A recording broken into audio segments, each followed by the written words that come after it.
سلام، شب شما بخیر. آقا بفرمایید که چه اتفاقی برای ماشینتون افتاده؟ دیشب به همراه خانواده 2 تا بچه کوچیک داشتیم، یکی 1.5 ساله، یکی 3 ساله.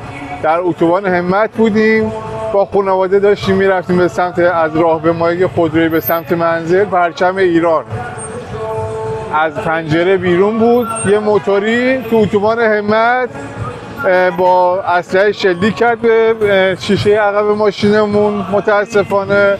و الان حالا روز نمیدونم شیشه ماشینمون با چه سلاحی بود؟ حالا من فکر می‌کنم اون چیزی که حالا ما صحبت کردیم با بچهای نیروی انتظامیه میگفتن که اصطلاح ساچمه زن بوده. با ساچمه زن زدن بله، احتمالاً. بله. آره یه لحظه من تو ماشین رو بگیرم. این شیشه ترکیده. بله بله. و اینا شیشه خورده های ماشین ایشونه.